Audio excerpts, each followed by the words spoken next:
Hey everyone, it's Argonath here from The Right Way. New article in New Zealand came out yesterday on the 1st of October about the hypocrisy of this left-wing socialist government. So, man with COVID-19 believed to have gang links allowed to isolate at home. So pretty much if you get COVID-19, you need to go into managed isolation. Um, but there are very exceptional circumstances, but somehow I feel that this doesn't come under that particular banner. So let's have a read of this article from NewsHub. So NewsHub can reveal a COVID positive man believed to have gang links was allowed to isolate at home in South Auckland, but nearby residents say people in the household were seen walking around the neighbourhood. So basically, if you're in home isolation, you basically cannot leave your house for any particular reason at all. So you're essentially isolated, and generally the people that you're living with would need to go into home isolation as well. Because obviously it's very easy to pass on to other people, especially with the Delta strain, which is going out through New Zealand, which is where I am. So that causes, it's very infectious, so it's easy to pass it on. A green portaloo was the only remaining sign of the at-home isolation arrangement. It was there for a security guard to use. So basically, they put him into home isolation, but then they put a security guard outside to make sure he didn't get out. Well, why would you put him in home isolation in the first place if you didn't think he's going to stay there? It's ridiculous. The guard was keeping a watch on the COVID-19 case in isolation, although a nearby resident said family at the address didn't stay home and they were seen walking up the road to the shops. So the guard didn't stop them from leaving. They should have not been left at all, because it's too easy to catch the Delta strain, because it's much more transmissible than the original version that we had in New Zealand about a year ago.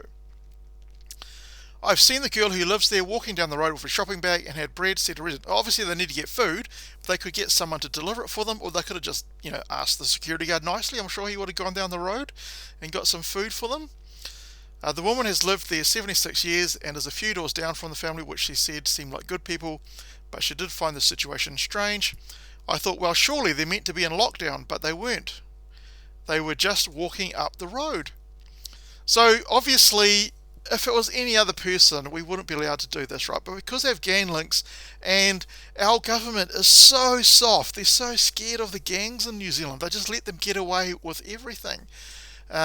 And so they were just probably too scared to force them into into managed isolation, because they're a gang member. So ACT leader David Seymour, so he's leader of one of the opposition parties, they've got a couple of opposition parties, says it's an example of the government being intimidated by gang members and allowing different rules for them, endangering all of us. Of course it is different rules for them, but this government doesn't do what they preach.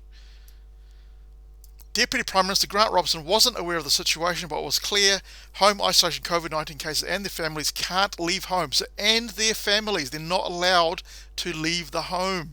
Obviously they weren't following that. The Ministry of Health couldn't answer specific questions about the case NewsHub highlighted, but said an exemption for a case to isolate at home is only given in exceptional circumstances. Quotes around that, right? You can bet that they're never going to tell us what these exceptional circumstances are. If it does turn out to be a very valid exceptional circumstance, then I will eat my words, but somehow I very doubt it would actually have happened.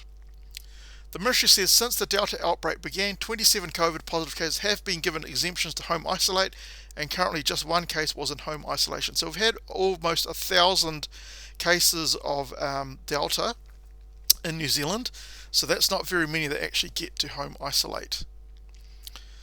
The ministry is adamant home isolation is just as strict as managed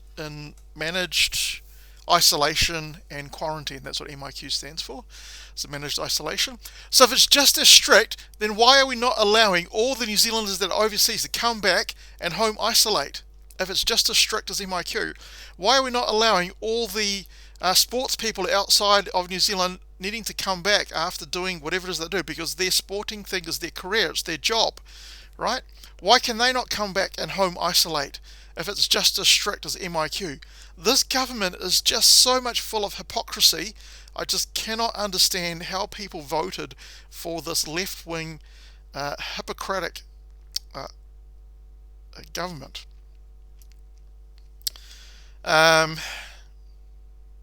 So this talks about some other cases as well. I'm not going to go into those because they're not really related to this particular article. So what do you think? I mean, do you think this guy probably had a valid reason? Should he have been allowed to home isolate when everyone else doesn't have to, unless it's very exceptional circumstances?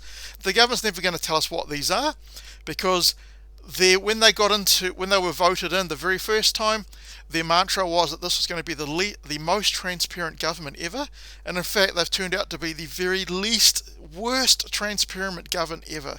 They are the absolute worst. So anyway, just thought that would be an interesting thing to bring up. The hypocrisy of this government is stunning, and let's hope that people start to wake up in New Zealand about what this government is actually doing. We'll go from there.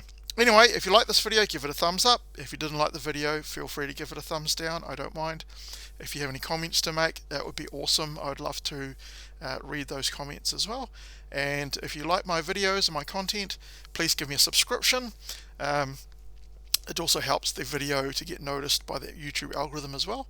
And hopefully I will catch you in the next episode.